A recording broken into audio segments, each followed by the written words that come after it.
Well, welcome to you all. Welcome to those here in the Great Hall, to those in the Cullman Center, to those in Queens, where we are live streaming this evening. Welcome to you all, and particularly, of course, welcome to Noam, as we know him, Noam Chomsky. Noam Chomsky needs no introduction, so I'll be very, very brief. He's, of course, probably the one academic who is known throughout the world for his scholarship and public engagement. Currently emeritus professor in the Department of Linguistics and Philosophy at MIT, Noam was born in Philadelphia in 1928 and has worked for nearly all his career at one institution where he started in 1955, there's loyalty, MIT. Sometimes described as the father of linguistics, he is also a major figure in the philosophy of mind, language, politics, and ethics. He was named the world's top public intellectual by one poll, but we hardly needed reminding. Noam has written over 100 books and has made massive contributions, of course, to the fields in which he's engaged. For years, he's been one of the most prominently cited academics. He has lectured in many of the most prominent lecture series of the world, and now he can add the Durham Castle lecture series to his list. His list of awards and honors is extraordinary, and one hardly knows where to start. I counted honorary degrees from at least 38 of the most distinguished universities in the world. In Germany, this would be a nightmare because of the tradition and convention of introducing important speakers by all of their degrees. So it would be welcome, Herr Professor, Doctor, till you get to 38. Among his most impressive honors, at least impressive to me, that I could find, was a newly described species of bee that has been named after him. His talk, Surviving the 21st Century, will be for about 40 minutes or so, and then we will take questions from here and also from the other lecture theaters, which will somehow arrive on my iPad. Again, to remind you, hashtag Chomsky, if you wish to tweet. It's an incredible pleasure to have you here, and please join with me in giving Noam Chomsky a better welcome than he's ever had before.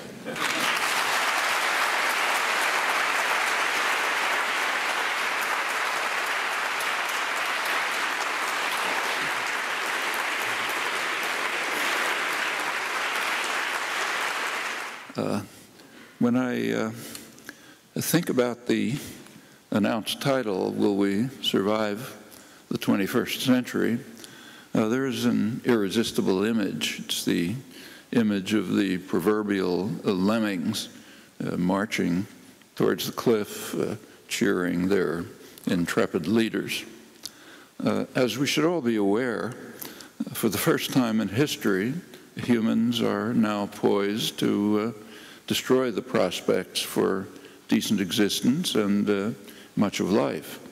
The rate of species destruction right now is about at the level of 65 million years ago, when a huge asteroid hit the Earth, ended the age of the dinosaurs, opened the way for the proliferation of mammals. The difference is that today we're the asteroid, and the way may well be open to beetles and bacteria when we've concluded our work. Geologists break the history of the planet into eras of relative stability. The Pleistocene lasted several million years, followed by the Holocene about 10,000 years ago that coincided with the introduction of agriculture. And now geologists are adding a new era, a new epoch, the Anthropocene, beginning with the Industrial Revolution roughly 200 years ago. And it has radically changed the natural world. In the light of the pace of change, one hates to think about when the next epoch will begin and what it'll be. One effect of the Anthropocene is the extraordinary rate of species extinction. Another is the threat to ourselves. No literate person can fail to be aware that we're facing a prospect of severe environmental disaster, effects that are already detectable, And that might become dire within a few generations if current tendencies are not reversed.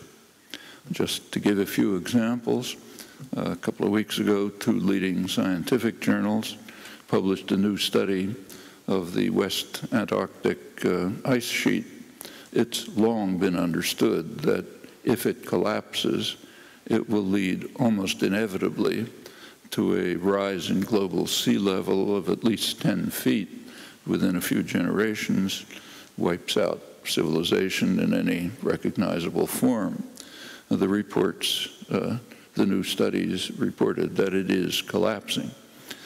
Leading scientists who are familiar with the study warn that continued release of greenhouse gases will almost certainly make the situation worse, destabilizing other parts of Antarctica, as well as the Greenland ice sheet, causing many of the world's coastal cities to be abandoned, with horrifying consequences for the poor inhabitants of coastal plains, and probably millions in Bangladesh alone. The leading U.S. scientific society, the AAAS, which is usually quite conservative, did issue a study a few days earlier reporting, quoting it, the overwhelming evidence of human-caused climate change with both current impacts and extraordinary future risks to society and natural systems. The report expressed particular concern over, quoting again, the disconnect between scientific knowledge and public perception. They're talking about the United States. And that's not an accident. Leading sectors of the business world are quite openly running major propaganda campaigns to convince the public that humans are not responsible for global warming if it's occurring at all. Some of the leading business journals, like the Wall Street Journal and Forbes, responded to the latest IPCC report with articles saying that the real problem is global cooling. And there's some effect. There are recent studies that show, polling studies that show that concern about global warming in the United States is well below the global norm, and it's stratified. Among Republicans, it's far below the global norm. Among Democrats, slightly below. And that's not untypical of the contemporary Republican Party, which is no longer a conventional parliamentary party. There's a more accurate description that was given by one of the very few remaining genuine conservatives, the respected political analyst of the right-wing American Enterprise Institute, Norman Ornstein. He describes the former Republican Party as a radical insurgency which has pretty much abandoned the domain of parliamentary politics. And although he didn't add this, we can say that the reason is that's in virtual lockstep service to extreme wealth and privilege. And one aspect of this is denial of climate change, or at least the human role in this terrifying development. The current issue of the premier journal of media criticism, the Columbia Journalism Review, has an interesting article about this topic. It attributes this outcome to a media doctrine that's called fair and balanced. Thus, if a journal publishes an opinion piece reflecting the opinion of 97% of scientists, it has to run alongside it a piece, counterpiece expressing the claims of the energy corporations. So the public ends up confused. And that is indeed what happens. But there's certainly no doctrine of fair and balanced. Thus, if a journal, say, runs an opinion piece denouncing Putin once again for the criminal act of taking over Crimea, it surely does not have to run a piece alongside it, pointing out that while this act is indeed criminal, Russia has a far stronger case than the U.S. does in having taken over southeastern Cuba over 100 years ago, including Cuba's major port, rejecting the demand of Cuba since independence to have it returned with no justification at all, unlike the Russians, only the justification that this contributes to the 50-year program of terrorist warfare, which was quite extreme, and economic strangulation of Cuba. And there are quite a few other current cases, but they don't have to be mentioned under the doctrine of fair and balanced. There is an actual media doctrine. It has to be fair and balanced when the concerns of concentrated private power are involved, surely not elsewhere. But although obvious enough, this cannot be perceived in the elite culture, so it appears. There's now much exuberance in the United States about what's called 100 years of energy independence lying ahead as we become the Saudi Arabia of the next century. President Obama orated about the matter with his usual eloquence 2 years ago. I'll quote him. He proclaimed with pride, to ample applause, that now under my administration, America is producing more oil than at any time in the last 8 years. That's important to know. Over the past 3 years, I've directed my administration to open up millions of acres for gas and oil exploration across 23 different states. We're opening up more than 75% of our potential oil resources offshore. We've quadrupled the number of operating rigs to a record high. We've added enough new oil and gas pipeline to encircle the earth, and then some. Uplifting. The applause tells us something important about our social and moral malaise. The president was speaking in Cushing, Oklahoma. That's an oil town, as he announced in greeting his appreciative audience. In fact, it's the oil town. It's described as the most significant trading hub for crude oil in North America. And industry profits are sure to be secured in the short term as producing more oil and gas here at home, and the president's words, will continue to be a critical part of energy strategy, as the president promised. Let's go to the media. A couple of weeks ago, the New York Times published an energy supplement, 8 pages, mostly euphoria about the bright future for the United States, poised to be the greatest producer of fossil fuels. And missing in the 8 pages is any reflection on what kind of world we're exuberantly creating. One might recall George Orwell's observation in his unpublished introduction to Animal Farm about how in free England ideas can be suppressed without the use of force, not least because immersion in the elite culture, having a good education, instills the understanding that there are certain things it wouldn't do to say, or we can add even to think. In the moral calculus of contemporary Anglo-American state capitalism, profits and bonuses in the next quarter that greatly outweigh concern for the welfare of one's grandchildren. While much remains uncertain, we can assure ourselves with fair confidence that future generations will not forgive us for our silence and our apathy. We might, in fact, wish to consider a remarkable paradox of the current era. There are some who are devoting themselves seriously to try to avert impending disaster. In the lead are the most oppressed segments of the global population, those considered to be the most backward and primitive, the indigenous societies of the world, First Nations in Canada, Aboriginals in Australia, tribal people in India, and others like them. And in countries with influential indigenous populations like Bolivia and Ecuador, there are by now even legislative proposals, legislative recognition of rights of nature. The government of Ecuador actually proposed to leave their supplies of oil in the ground where they should be if the European countries would provide them development aid amounting to a small fraction of what they would sacrifice by not exploiting their oil resources. And of course, the European countries refused. They didn't bother asking the United States.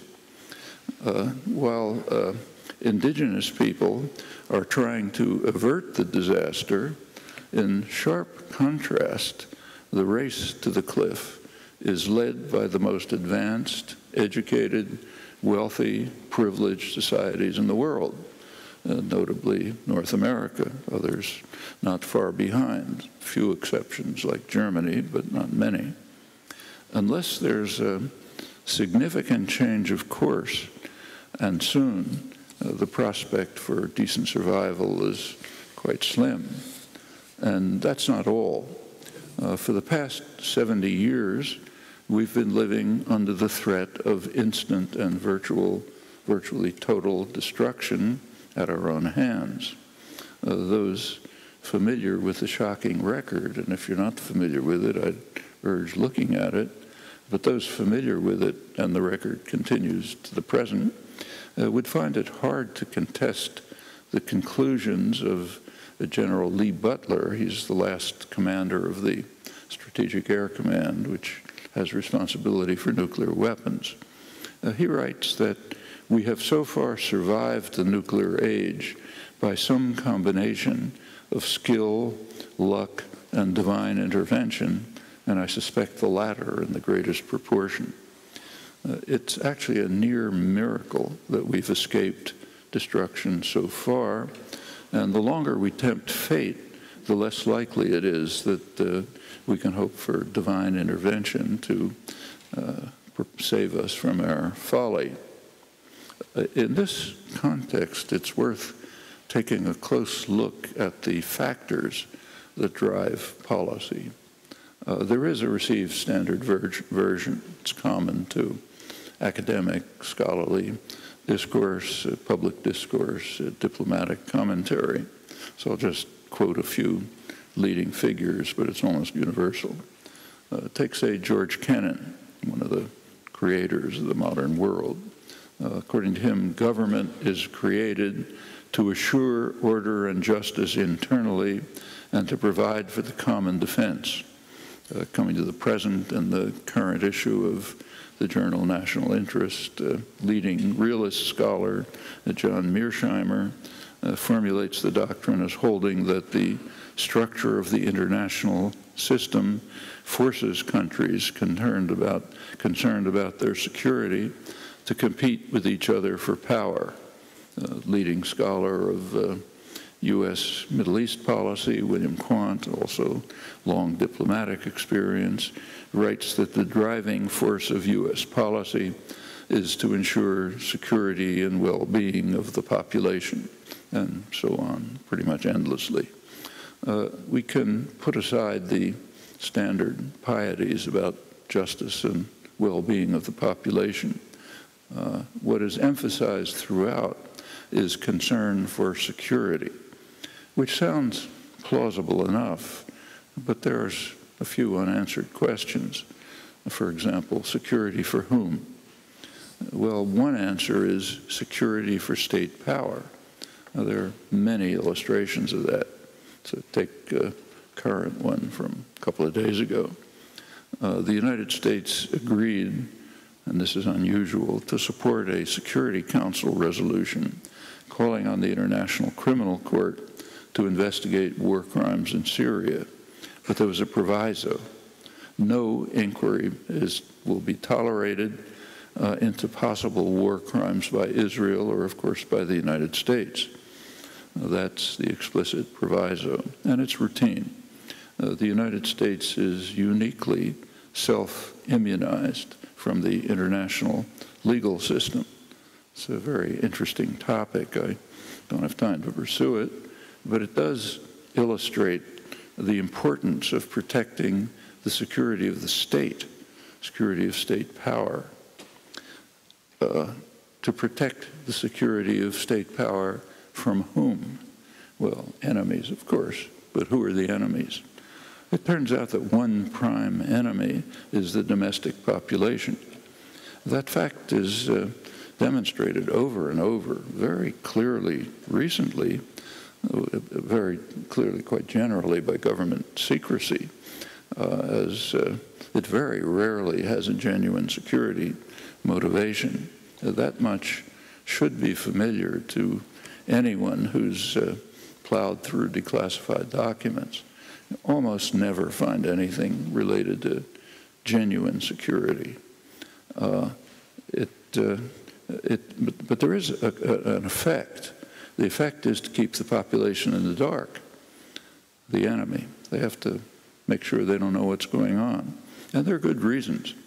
Some of these were explained by the professor of the science of government.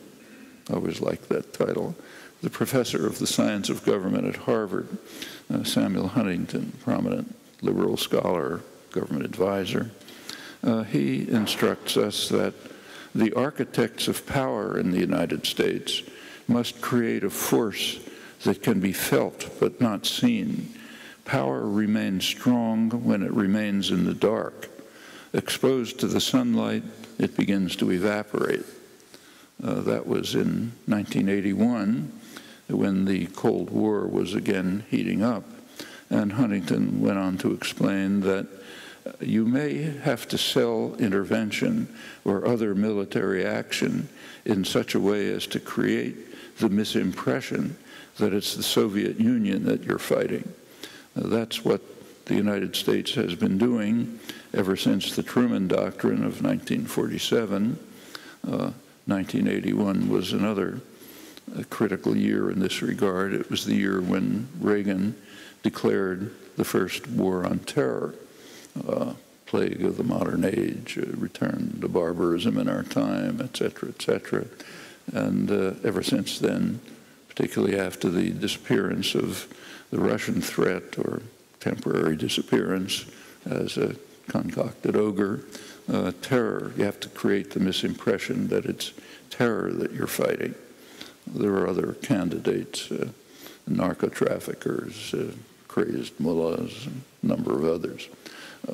All of this is rarely acknowledged, but it's very accurate. And it's a good insight into state power and policy. Has plenty of reverberations right to the present moment. So state power surely has to be secured from dangerous enemies like the domestic population. But in sharp contrast, the public is not secure from state power. There's a very striking illustration of that right now. President Obama's current radical attack on the Fourth Amendment of the U.S. Constitution, which, to quote it, protects citizens from unreasonable search and seizure, protects the privacy of their persons, homes, papers, and effects. The defense of this right in Boston helped spark the American Revolution. That's why it was written into the Constitution, into the Bill of Rights. At that time, the tyrant was the British government, and now the tyrant is the American government. Of course, referring to the extraordinary surveillance campaign, Obama's surveillance campaign, which seeks to monitor everything without exception that you say or do, and anyone connected in any way to the electronic culture, cell phone, computer, landline, is vulnerable to this inquiry. And Britain agrees. The government remains tyrannical. The British government, as perhaps you know, authorized the United States National Security Agency, actually requested it, in quotes, to analyze and retain any British citizen's mobile phone and fax numbers, emails, and IP addresses that are swept up in the NSA dragnet, which is colossal, picks up essentially everything.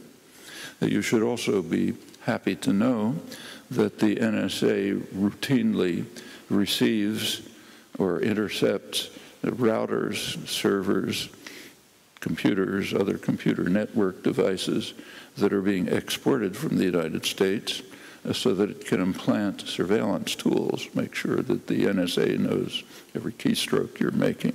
And presumably China does the same, which kind of exhausts the range. All of this is justified by security in accord with the standard doctrine.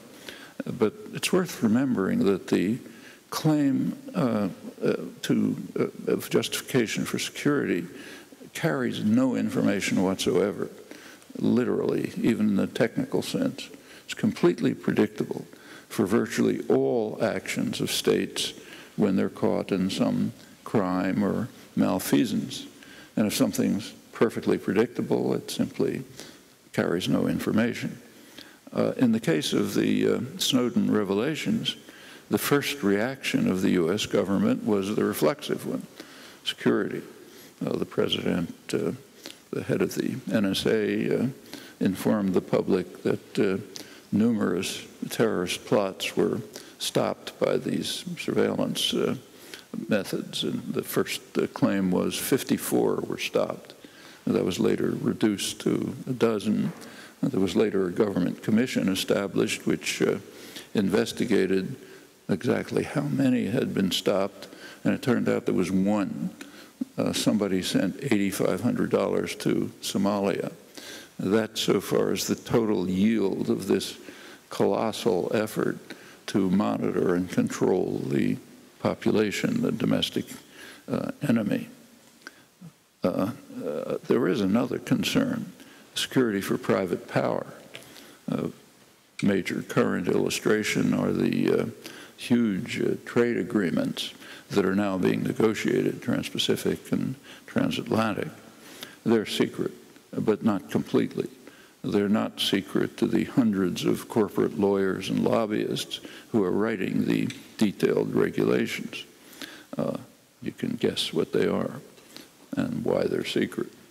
There are other illustrations throughout the Snowden documents. One of the interesting parts of them is that they reveal extensive economic espionage in the interests of U.S. corporations.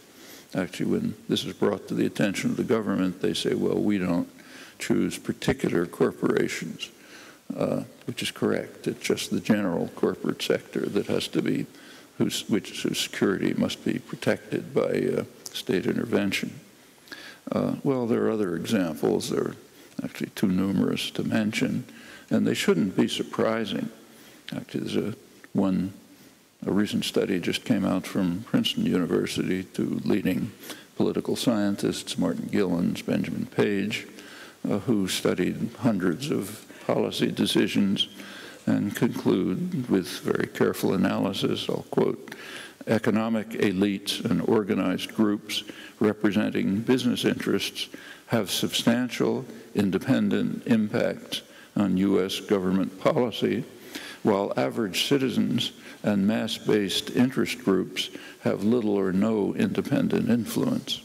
These results, they say, provide substantial support for theories of economic elite domination and for theories of biased pluralism, but not for theories of majoritarian electoral democracy or majoritarian pluralism. Now, to put it simply, it's a pretense that we live in democracies. They're plutocracies. Other work by these and other scholars, particularly Martin Gilens, has shown pretty convincingly that in the United States, about 70% of the population, the lower 70% on the income scale, have no influence at all on policy. That's one of the reasons why most of them don't vote. Why bother? Doesn't matter what they think. As you move up the scale, you get a little more influence. And at the very top, which means a fraction of 1%, basically that's where policy is written. So it's not surprising that security of private interest is a major commitment of the state. And this goes way back. There's nothing new about it. It's getting kind of grotesque by now, but it goes far back. The closest, most careful inquiry into this is done by a very good political scientist, Thomas Ferguson, University of Massachusetts. He studied the effect of the relation between campaign spending and policy choices back into the 19th century. And it turns out it's an extremely good predictor. You take a look at the distribution of campaign spending, you can pretty well predict the policies that will be enacted. This runs right through the New Deal, has very few exceptions. Actually, there was over a century ago, the most prominent, in American history, the most prominent campaign manager, Mark Hanna, around the turn of the 19th century, was asked, what are the most important things that are necessary for running a campaign? And he said there are three. The first one's money. The second one's money. And I've forgotten what the third one is. That was well over 100 years ago. Now it's well beyond. Nevertheless, it's useful to have a new and very careful confirmation by Gillens and Page of facts that are so obvious that in a free society they'd be taught in elementary school. Well, the United States is actually an unusually free and open society in a number of respects, crucial ones. And one of them, relevant here, is the accessibility of internal state records, secret records, declassified. And they provide a very revealing account of the actual motives of state policy. Fortunately, no time to review the matter here, but there are a few persistent themes. We find consistently that one major driving factor in policy choices is concern about what Henry Kissinger called viruses that spread contagion. He was referring specifically to Allende's Chile, which threatened to spread the contagion of a peaceful parliamentary path towards independent development and social welfare. You know the outcome in that case. And it's duplicated in case after case throughout Latin America, Southeast Asia, Africa, and the Middle East. It's the most prominent theme of Cold War history. In general, there's ample evidence that security of state power, crucially security from the population, and security of concentrated economic power, private power, that these are driving forces in policy formation. Furthermore, that's entirely natural and to be expected when you look into how policy is formulated. Of course, it's not quite that simple. There are some interesting cases, some quite current, in fact, when these commitments conflict. It's interesting to see what happens in those cases. But this is an extremely good first approximation and radically opposed to the received standard doctrine, what you're taught and what you read. Well, let's turn to another question. What about security of the population? It's very easy to demonstrate that this is at most a marginal concern of policy planners. So take two very prominent examples, two I mentioned, global warming and nuclear weapons, both dire threats to the security of the population. Turn to state policy. In both cases, it systematically attempts to accelerate the threat in the interests of its primary concerns, protection of state power and protection of concentrated private power, namely the power that largely determines state policy. In the case of global warming, the conclusion is too obvious even to tarry on. so I'll drop it. But it's quite instructive to see that even instant destruction by nuclear weapons has never ranked high among the concerns of state authorities. Now, the record reveals that quite clearly. So let me run through a few examples. Start in the early days of the atomic age, around 1950.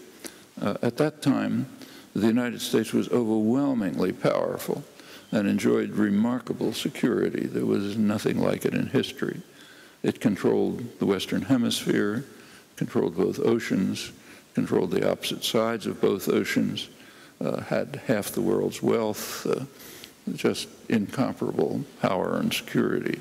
Actually, there was a potential threat, ICBMs with hydrogen bomb warheads. They didn't exist at the time, but it was a potential threat. There is a standard scholarly review of nuclear policies. It's undertaken access to high-level sources, declassified documents, by McGeorge Bundy. He was the National Security Advisor for Kennedy and Johnson administration's former Harvard dean. And he writes that, I'll quote him, "The timely development of ballistic missiles during the Eisenhower administration, the 50s, is one of the best achievements of those 8 years. Yet it is well to begin with a recognition that both the United States and the Soviet Union might be in much less nuclear danger today if these missiles had never been developed." And he then adds an instructive comment. He says, "I am aware of no serious contemporary proposal in or out of government that ballistic missiles should somehow be banned by agreement." So in short, there was apparently no thought of trying to prevent the sole serious threat to the United States, the threat of instant, utter destruction. And this striking fact merits barely a phrase in this massive, standard, comprehensive history, and it's also passed unnoticed. Well, could it have been prevented?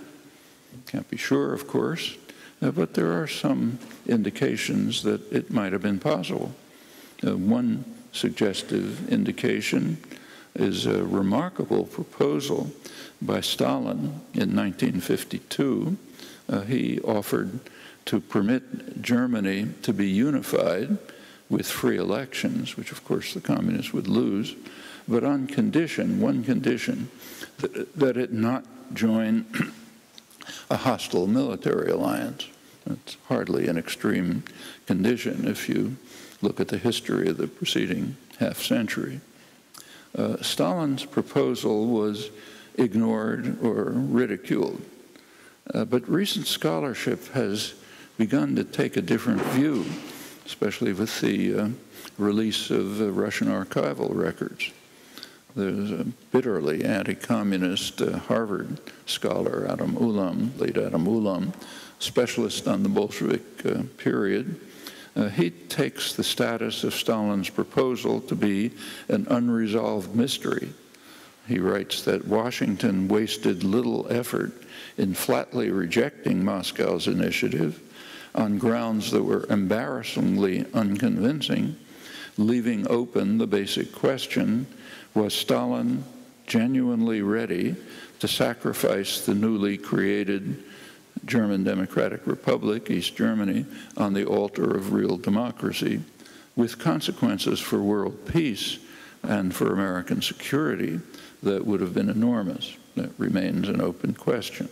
One of the most prominent Cold War scholars, Melvin Leffler, has reviewed recent research in Soviet archives, and he writes that many scholars, including him, were surprised to discover that Lavrenti Beria, the sinister, brutal head of the secret police, proposed that the Kremlin offer the West a deal on unification and neutralization of Germany, agreeing to sacrifice the East German communist regime to reduce East-West tensions, and of course, for them, improve internal political and economic conditions. opportunities that were squandered in favor of, by the West, in favor of securing West German participation in NATO. Under the circumstances, actual circumstances, not the propaganda ones, it's not impossible that agreements might have been reached that would have protected the security of the population from the gravest threat on the horizon, instant total destruction. But the option, the possibility, was apparently not considered, recognized, but dismissed or ridiculed. It's another indication of how slight a role authentic security plays in state policy, contrary to standard doctrine. And actually, that was revealed again repeatedly in the years that followed. A couple of years later, Nikita Khrushchev took office. He understood that Russia could not compete militarily with the United States, the richest, most powerful country in history, incomparable advantages. If Russia hoped to escape its economic backwardness and the devastating effect of the Second World War, he concluded it would be necessary to sharply reverse the arms race. And he, in fact, proposed sharp mutual reduction in offensive nuclear weapons. The incoming Kennedy administration considered the offer and rejected it. It turned instead to rapid military expansion. There's a review of this by one of the most respected IR international relations scholars, Kenneth Waltz, recently died. He wrote that the Kennedy administration undertook the largest strategic and conventional peacetime military buildup the world has ever seen, even as Khrushchev was trying at once to carry out a major reduction in the conventional forces and to follow a strategy of minimum deterrence.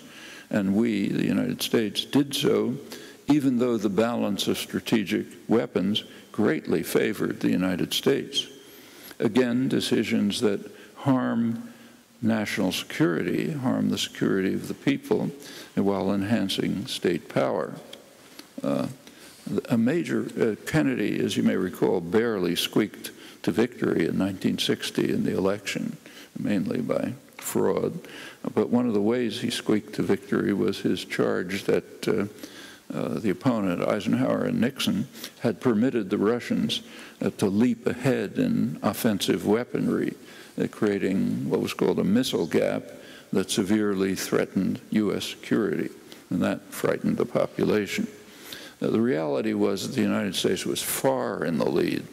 The Russians actually had 4 operational ICBMs, which were exposed to attack, tiny fraction of the U.S. arsenal. That was recognized by the Kennedy administration. McGeorge Bundy, National Security Advisor, speaking for the administration, he explained that they had nevertheless been right in emphasizing a fake missile gap, and the reason he gave was that the phrase had a useful shorthand effect of calling attention to our basic military posture, namely the posture of rapidly expanding the overwhelming U.S. dominance and threat while rejecting security and the prospects for survival. Normal. There was a Soviet reaction. It was to place missiles in Cuba in October 1962. That move was motivated as well by Kennedy's quite immense, a huge terrorist campaign against Cuba. It was very serious, and it was scheduled to lead to invasion in October 1962, as Russia and Cuba may well have known. That brought us to what historian Arthur Schlesinger called the most dangerous moment in history, and it was extremely dangerous.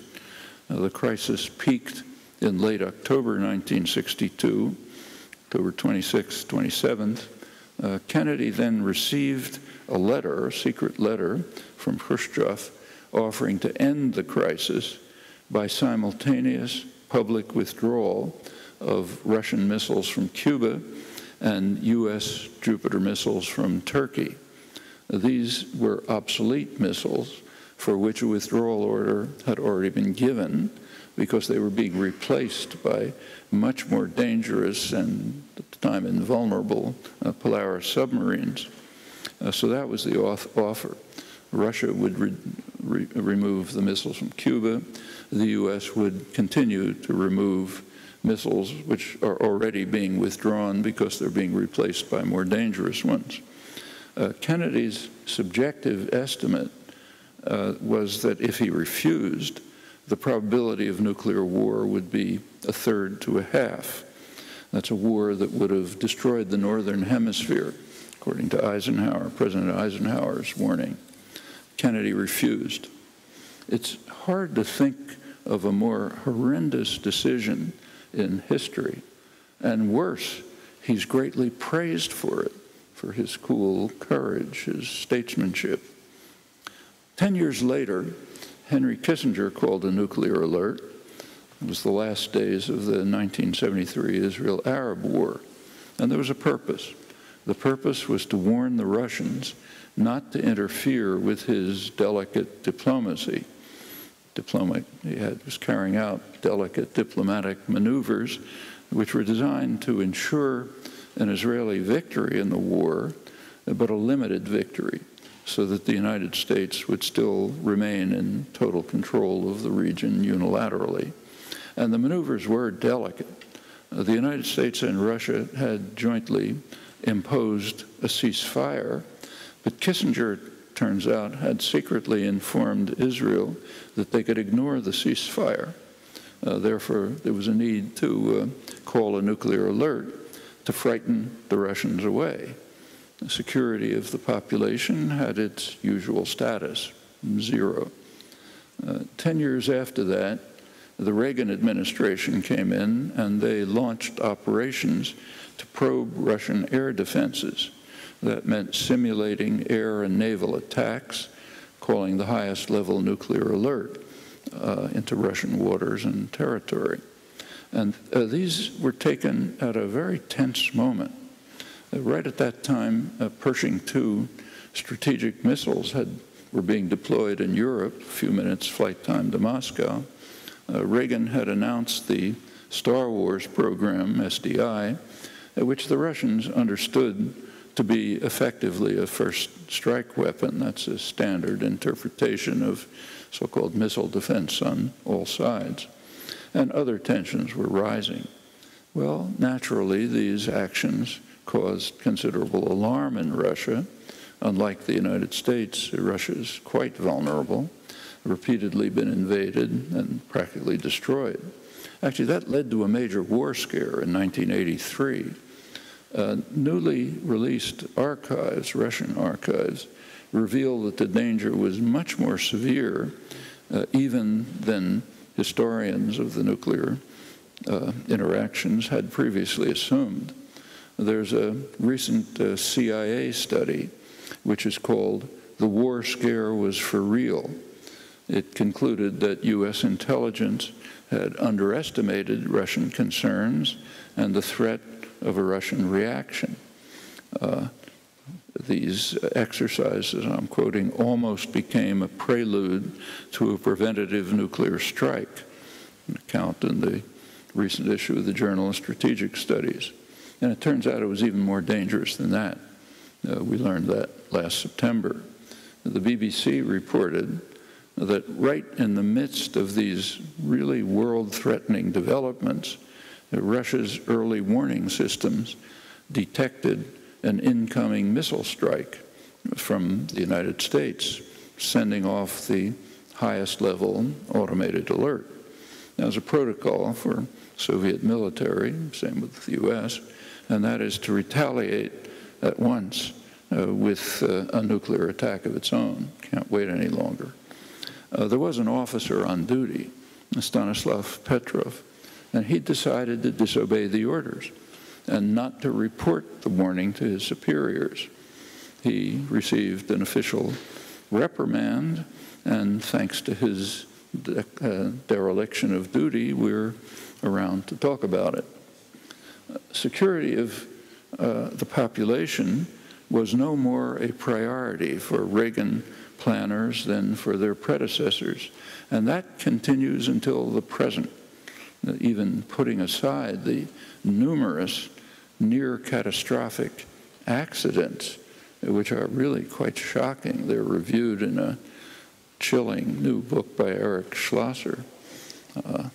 Plans for the future are hardly promising. U.S. Congressional Budget Office just reported that the U.S. nuclear arsenal will cost $350 billion over the next decade, and that costs of expanding and modernizing it will quadruple from 1924 to 1930.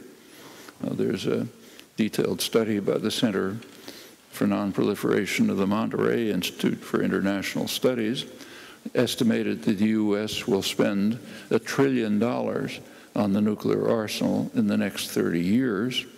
As they put it, that's a percentage of the military budget comparable to spending for procurement of new strategic systems in the 1980s under President Ronald Reagan. And of course, the U.S. is not alone. As General Butler observed, it's a near miracle that we've escaped destruction so far, and the longer we tempt fate, the less likely it is that we can hope for divine intervention to perpetuate the miracle. In the background is a legal obligation, as determined by the World Court, that the nuclear powers undertake good faith efforts to eliminate nuclear weapons. But that's far in the background. Legal obligations are not for the powerful. This review only scratches the surface.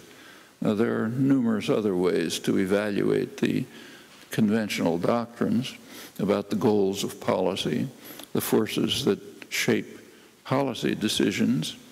I think if you inquire into them, and it's quite worth doing, you'll find that they converge in the conclusions that I just mentioned. Quote Gillens and Page again, policy is largely set by economic elites and organized groups representing business interests with little concerns for public attitudes or public safety, as long as the public remains passive and obedient, frightened by concocted ogres. Security is, to be sure, a prime concern. Security of power and profit, not security of the population, marginal concern. These have never been small problems, and that's particularly true right now. So let me end by stressing again that what we should all know very well, that we now face the most ominous decisions in human history. There are many problems of the world, but two are overwhelming in their significance: environmental destruction and nuclear war.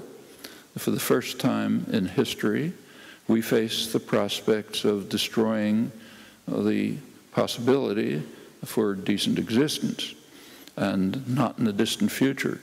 And for this reason alone, it's imperative to sweep away the ideological clouds, face honestly and realistically the question of how policy decisions are made in our societies and what we can do to alter them before it's too late. Thanks.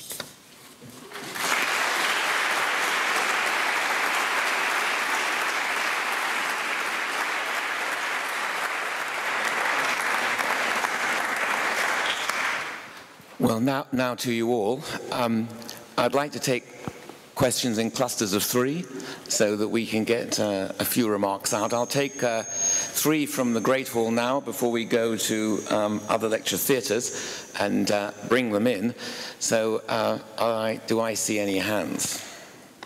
We have a roaming mic and you'll need it. So there's a gentleman at the back there. Sorry. Hi, Mr. Chomsky. Paris Katsinas on behalf of the Greek Editors Journal and on behalf of the ex-Greek BBC. I had many questions to ask you. Can you put the mic just slightly? Do I need to away from your away mouth. from me? Sorry for the feedback. Can you hear me clearly? Yes. Thank you. I had many questions to ask you. One. One, yes. One yes. short one. Just one. But I chose one. Many people told me to ask you, but I chose the question of a 55-year-old doorman. He works in the doors here in the clubs in Newcastle. It's a very simple question, and I would like your answer, please, sir. And this gentleman asked me, why politicians lie? Okay, well, that's a straightforward question. Why politicians lie? Yes, we'll come back to that rather brutal question. Let's just take from the back. Anyone? Let's go right to the back. Thank you, Dr. Chomsky. You talked quite a bit about how governments seek to perpetuate their own power, even if it's directly against the interests of their own people. And you listed a bunch of examples about how the US government has done so through expanding militarily. How important do you feel is a military-industrial complex whereby private corporations seek to expand and provide military equipment to the government? How important do you feel that is in causing this problem? Do you have that question? Yeah, okay. We'll move on. It's all men so far. Surely we can do better than that. Yeah, come down here. I was wondering, you talked about the role of the media in sort of perpetuating a gap between public knowledge and scientific knowledge. And I wondered if you thought that, the growing force of the internet and the power of any person to reach a worldwide audience might do something to negate that and to try and improve that and sort of narrow that gap. Do you want to put that into a short question? Go on. I wondered if you thought that through the internet, people might be able to narrow the gap between scientific knowledge and public knowledge. Can the internet narrow the gap between, ideology and knowledge, as it were? All right, let's take those three to begin with. Well, I think that that relates to the first question, why politicians lie.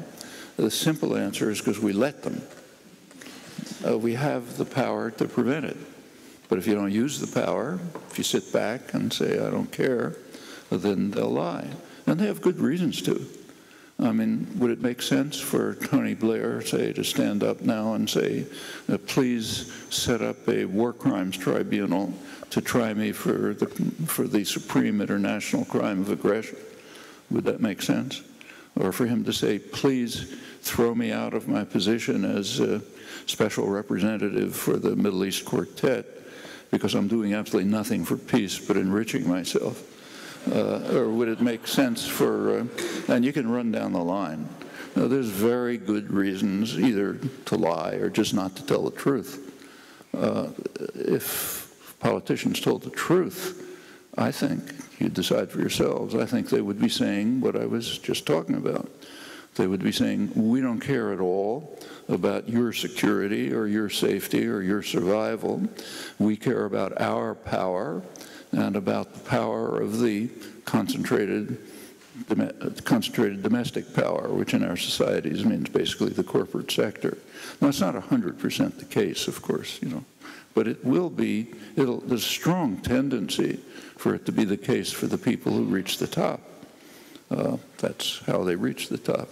But the real answer is we let them. And that's up to, we're talking about ourselves now. Good to look into the mirror. Can the internet help? It's one of the ways in which the general population can try to counter the extraordinary power of mostly concentrated economic power. But again, only if you use it. And you could say this, it's true whether there's an internet or not. The internet does offer some new options. It also offers new options for controlling and suppressing. Technology pretty much tends to be neutral. You can use it to liberate, you can use it to oppress, and the answer to which happens is in our hands. The military-industrial complex, that's, of course, Eisenhower's phrase. Interestingly, his phrase when he left office after having created, through his 8 years, a huge military-industrial complex, I can't honestly complain about it. That's one of the reasons I have a job. I teach at MIT, which is right at the center of it. 1950s and 60s, practically the whole academic budget was paid by the Pentagon. But that tells you something. There was almost no military work. In fact, the only military work on campus was in the political science department. The political science department had something called a Peace Research Institute. And anyone who read Orwell knows exactly what that means. It was an institute working on counterinsurgency in Vietnam and other such benign actions. But outside the political science department, there was no military work on campus, but it was funded by the Pentagon. And that tells you something about the Pentagon and the so-called military-industrial complex that is kept quiet. The Pentagon in the United States and comparable systems here and elsewhere are, they have a military function, but they also have another function. They create the economy of the future. They are systems by which taxpayers are misled, as Huntington said. You have to create misimpressions. Taxpayers are misled to create the profits of corporations for the future. Most of you have, say, iPhones or something like that in your pocket. Take a look at them. For example, they have in them a GPS. Where did the GPS come from? It was created by the U.S. Navy, the Navistar program.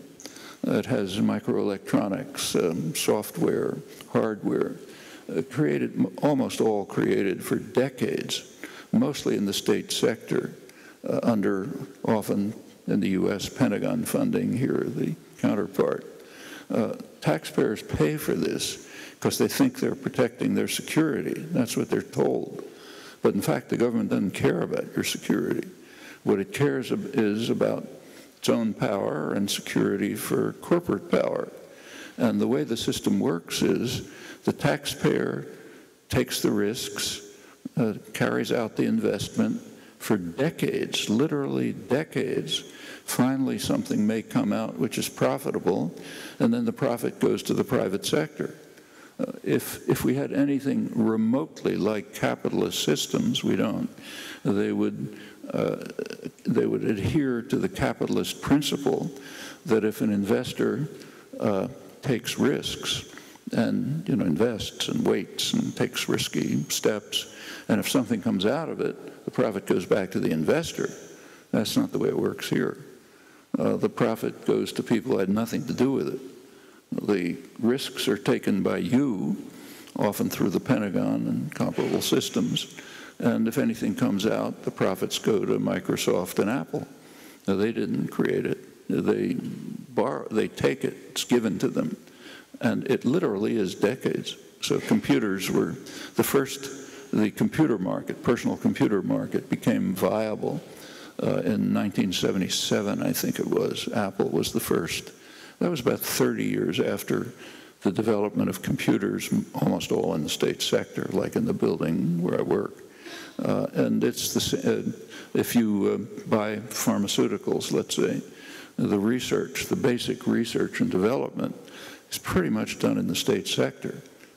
Places like probably the biology lab right here probably gets government funding, grants. And that's all across the board. When you look back at these, I mentioned the Trans-Pacific Partnership. One part of that was leaked by WikiLeaks. It's secret except for the corporate lawyers and lobbyists. But one part was leaked. It was the part on intellectual property. Intellectual property is a polite term, a kind of a euphemism for government instituted monopoly pricing rights. That's what it really means. It means extraordinarily high patent rights, which have never existed in history, for the pharmaceutical corporations and some other corporations. That's to keep the price of drugs up and make profits astronomical. Now there's a pretext. The pharmaceutical corporations say, look, we need that for research and development. That's been investigated. Turns out that probably at least half of the R&D is not done by the pharmaceutical corporations at all. It's done by the state sector and so on. And that's an underestimate, because if you take a close look, the part that's done by the pharmaceutical corporations is towards the marketing end, like, flip around a molecule to get a new drug. But the basic research, the hard, costly, risky research, that's done by people like you. You pay for it through your taxes. And the pharmaceutical corporations rip off the profit. Actually, there is a study one study by a very good American economist, Dean Baker, who estimated what would happen if R&D was 100% funded by the public, and the pharmaceutical corporations were compelled to go on the market to sell what they produce. It turns out there'd be a colossal saving for the public, and of course a sharp reduction in profits of the big industries. That's intellectual property. That's the part of the Trans-Pacific Partnership that was leaked. But going back to the military-industrial complex, it's a kind of misleading term. It really refers to most of the advanced economy, which in our societies is substantially state-based. And incidentally, that goes back hundreds of years. You take a look at British economic development, it wasn't through the market. It was through powerful state intervention. Same with the United States, same with Germany, Japan, France, every developed society, Asian tigers, and so on. Well, we have a few questions already from elsewhere, so I'll just edit them. Apologies to those whose questions are not read out. You'll get this quite quickly. How long before the chickens come home to roost is one question. Another one is, the late Robert Dahl argued that we live in a polyarchy, not a democracy. Do you agree? And the final question I will mention here is that the IPCC wrote recently that climate change mitigation is unachievable if individual agents advance their own interests independently. Do you agree? Well, we know the answer to that question, but I'll say it anyway. Well, the first and the third question are pretty similar. According to the IPCC, the studies that have followed it, I quoted a couple of them. The chickens are coming home to roost already, and it's going to be pretty serious within a generation or two, very serious. I mean, just imagine what a 10-foot rise in sea level would be. Most cities would be gone. The real danger, the catastrophe, would be for the poor, as always. So Bangladesh, for example, is a coastal plain. There's millions, tens of millions of people will be wiped out. What kind of civilization could survive a rise of 10 feet in sea level? Just ask yourselves. And that's within sight, your grandchildren. It's not that far. Is a change achievable? Technically, yes. But is it feasible is the question. And whether it's feasible or not goes back to your decisions. Will people make decisions that will do what ought to be done? Most of the fossil fuels ought to stay in the ground, just as Ecuador proposed. And efforts should be made to develop alternatives. Now, that's not inconceivable. I mentioned Germany. Germany's on a path to get to about 70% sustainable energy within a short term. Now, that might be impeded. If you read the U.S. business press, they're very excited now about the fact that thanks to enormous use of fossil fuels in the United States, energy prices are going down in the United States, and that'll make European manufacturing uncompetitive, and therefore Europe will have to back off on its conservation measures. That's a great thing, because then we'll make even more profit and the steps that are taken towards saving our grandchildren will be dropped off. That is the moral calculus of Anglo-American state capitalism. We should recognize that. But it is technically feasible. There are all sorts of other possibilities that can be exploited, but not without decisions. And if decisions are left in the hands of state and private power, there is no reason to expect any amelioration of this. It's just getting worse, like the quotes from Obama that I read.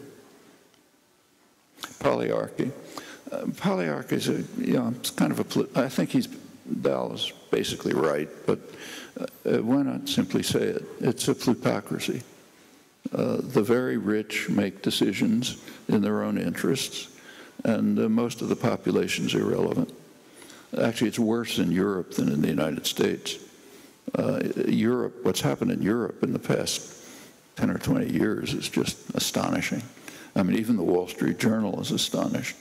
They pointed out recently in an article that, which is correct, that in Europe, no matter what government is elected, far left, far right, anything else, they follow exactly the same policies because they have no role in setting policy. The policies are set by the bureaucrats in Brussels under the shadow of the Bundesbank. So it doesn't matter what people think. In fact, there are some dramatic illustrations of that. A couple of years ago, the Greek Prime Minister, Papandreou, meekly suggested that maybe there should be a referendum in Greece so that people could say whether they wanted to accept the policies that were being dictated to them. He was denounced across the spectrum. Everybody denounced him as totally crazy. Now, how can you dare ask the population what policies ought to be? In Europe, we know that policies have to be set by the bureaucrats and the bankers. Polyarchy isn't really the right term for that. Are you okay for one more round of questions? All right, let's just see what we can find. It's very difficult. Lady just there. I'm afraid my choices are going to be pretty arbitrary. Thank you. My question's about your final statement. You said something like, we have to face our two major problems and consider what we can do to avoid destruction. Think about what we can do. What would you advise we do when we leave this room? Because I feel quite depressed. Leave this room. What would you advise? Practically. Yes. Given what you have talked about and the imminence this century, as it were, of disaster, what would you advise people to do? All right. Let's go over there. You mentioned that the richest countries in the world are amongst those who most disregard the true security of their people, in place of the interests of the wealthy and the powerful. However, it could be argued that the poorest countries in the world are doing exactly the same thing. How can we explain these differences in fortune, given that each seems to pursue similar policy strategies? And is it a question of balance? Do you want to put that in a slightly simpler way? Don't read it, just say it. I didn't get the last part. The richest and the poorest countries in the world each seem to disregard the true security of their people, yet they seem to experience completely different fortunes. How can we explain this? Yeah. Is that clearer? Good. Let's just try and take a few more, because this will be the last cluster. Go on, Richard, at random.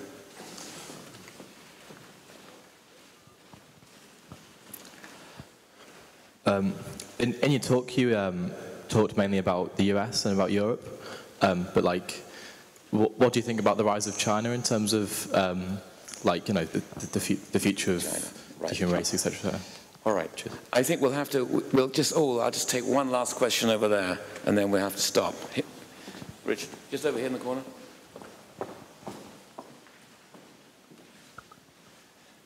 Can I ask you a personal ethical question? How do you square having your views with working in MIT? Oh, that's easy. All right, but as a PhD, since I got my PhD from MIT, declare a conflict of interest here, I've got a last question for you, which is this.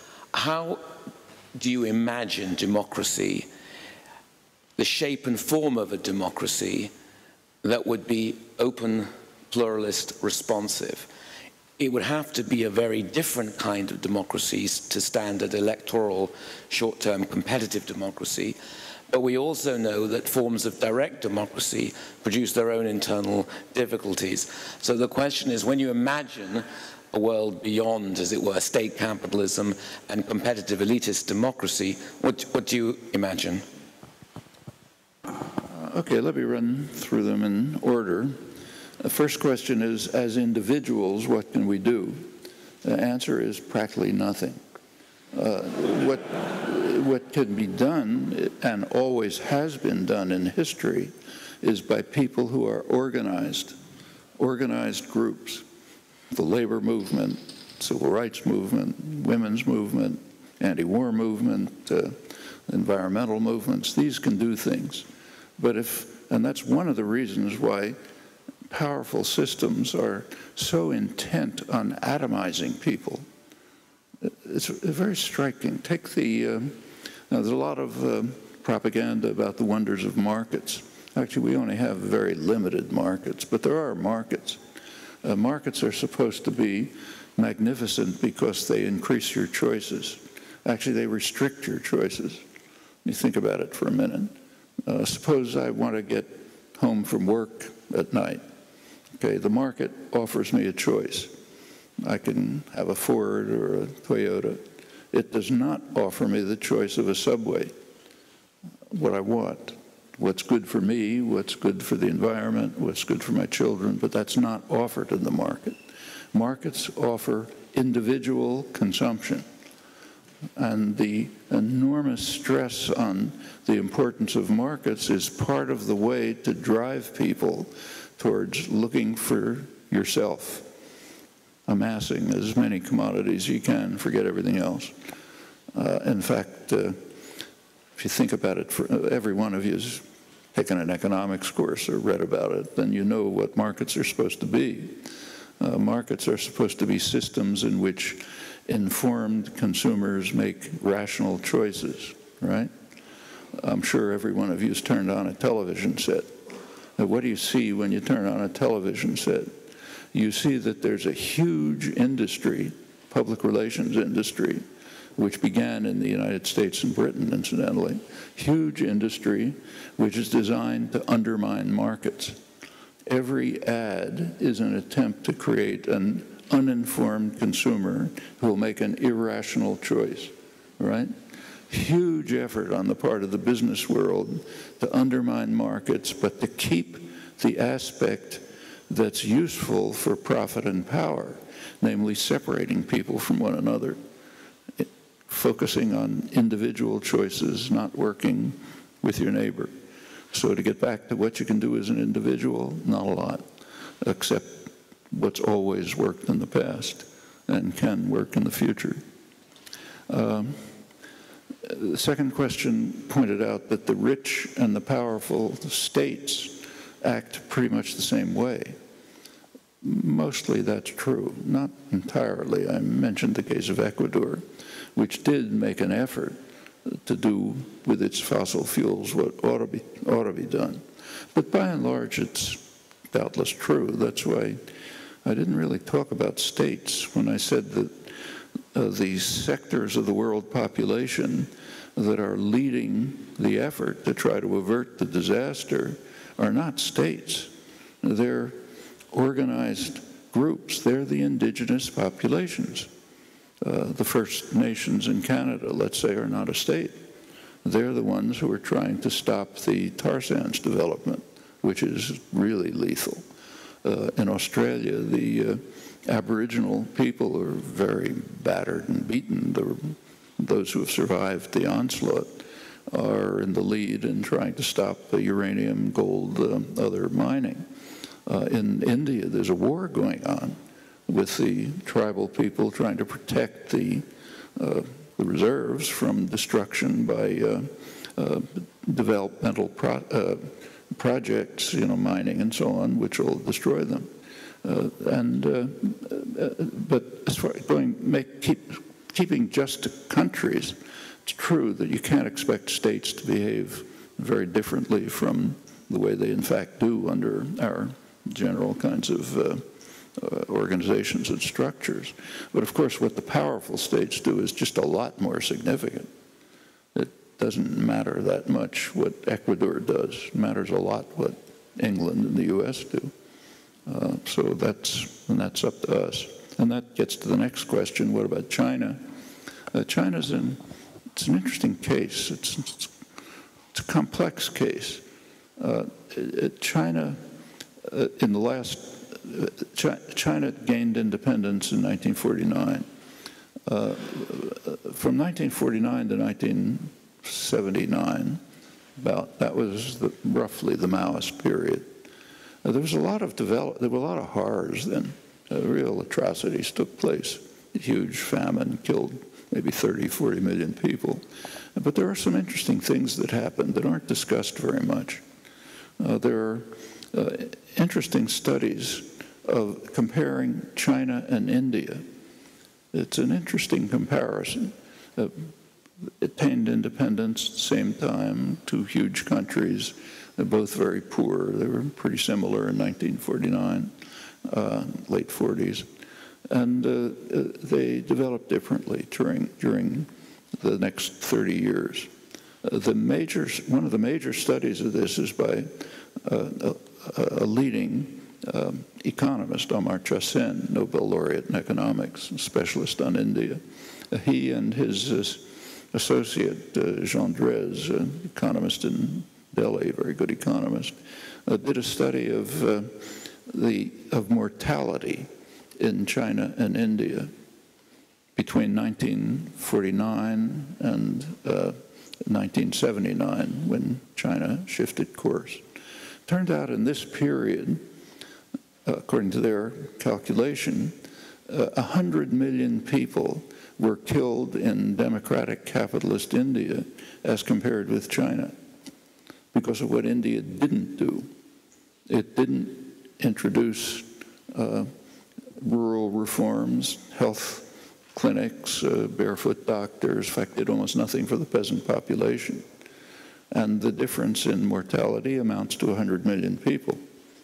It's a pretty interesting, in itself, it's pretty striking, but it's particularly striking because what was happening in the propaganda system. Right at this time, a book came out in France first, then translated into English, called The Black Book of Communism, which is part of the huge propaganda onslaught against how terrible communism was. And yeah, it was pretty terrible, that's true.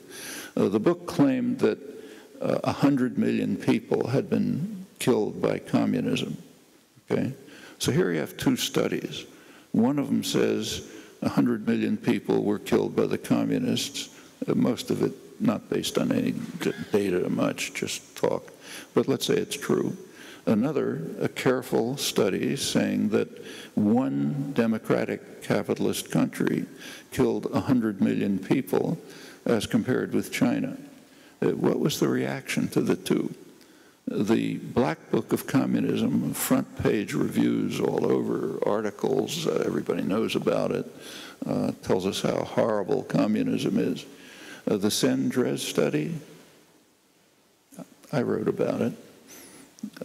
When Amartya Sen got the Nobel Prize, I had a lot of interviews, and I tried to convince journalists to mention it.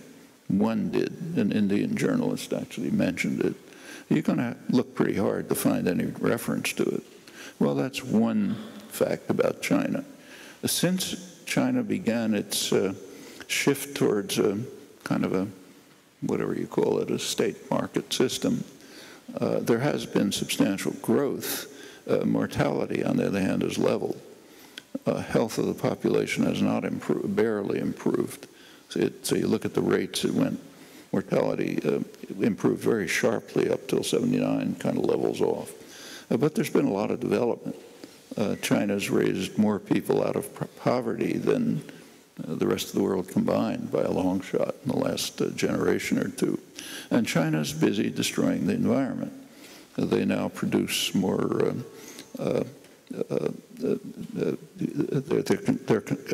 their emissions rates are, total emissions are now higher than the US. they are making some efforts to cut it back. Like China is the world leader in solar panel production, and not just the mass of it, but even high technology solar panels. But it's a pretty hard slog. China's still a very poor country. There's a lot of talk about China taking over the world and so on, but if you look at the actual measures, say Human Development Index of the United Nations, China's I think around 90th or something. It's an extremely poor country. It has enormous internal problems that the West doesn't have. It's had some spectacular successes. Much of what it's doing is harmful. We can't do much about China. We can do something about ourselves, but I think we should be pretty cautious about the speculations of China become the great superpower of the future. In fact, if you look closely at Chinese exports and ask how much value is added in China, you get quite a different picture of Chinese economic success. So like, say, an iPhone, if that's exported from China, we call it a Chinese export. But actually the technology and the high technology and the software and the design mostly come from the peripheral industrial countries, Japan, South Korea, and Taiwan. And China adds the assembly, and the West, of course, which invests in China. I don't remember the numbers offhand, but the figures are very high. The actual value added in China is pretty slight. Well, that's going to increase over the years. China's climbing a technology ladder, but it's not a simple path. And I think we should keep those things in mind. There's some good studies of this. Working at MIT, I don't find a problem with it. I don't have any objection to the fact that people have computers, internet, iPhones, and so on. I don't like the way it's done. It's done very undemocratically. Like, people in the 1950s were not asked, do you want your taxes to go into profits for Apple 30 years from now, and maybe an iPhone for your great-grandchildren? Or do you want your taxes to go into health, education, mass transportation, decent society, and so on? People weren't offered that choice. The choice they were told is, do you want to be destroyed by the Russians or not? And if you don't want to be destroyed by the Russians, put the money into the Pentagon. As Huntington pointed out, that was a misimpression, but it's one that did lead to the economy. However, this has nothing to do with MIT. You know, if I didn't work at MIT, the same thing had happened. I worked there because I think it's a great university. I like it. Never thought of going anywhere else. But I don't see a conflict. In fact, it's kind of the other way around. Being at a place like MIT or being in a country like England, it gives you a chance to influence policy, which you couldn't do if you were elsewhere. That's significant. So if you have a choice of what country to live in and you want to try, if you're interested in making it a better world, the best country to live in is the United States, even if it's maybe the most destructive country in the world, because that's where you can change policy.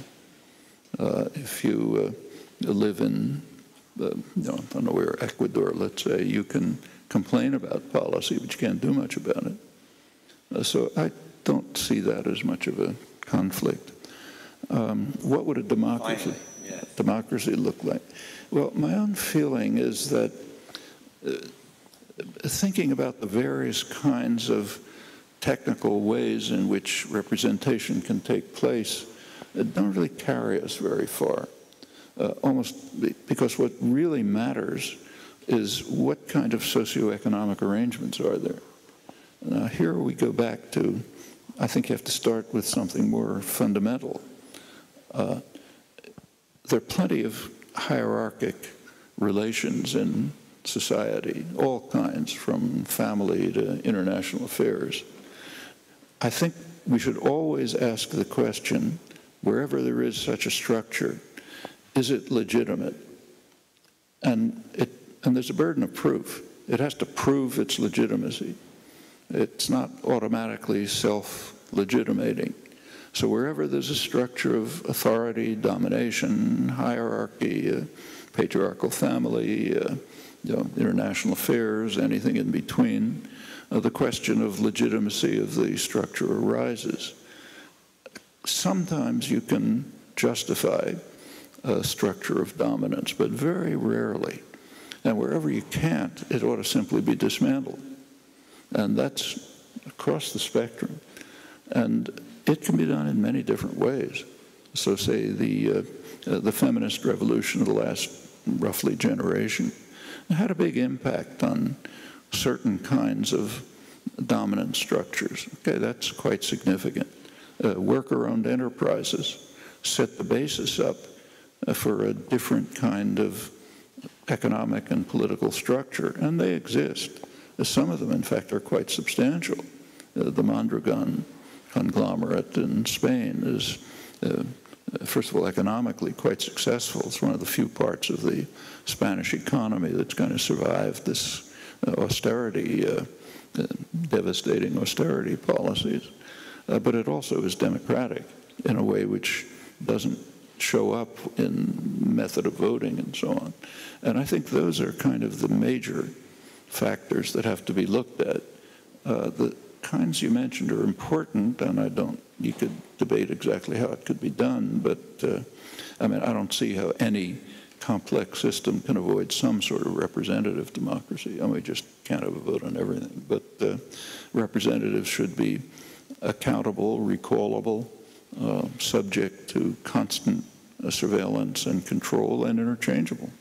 And that does have, there can be negative aspects.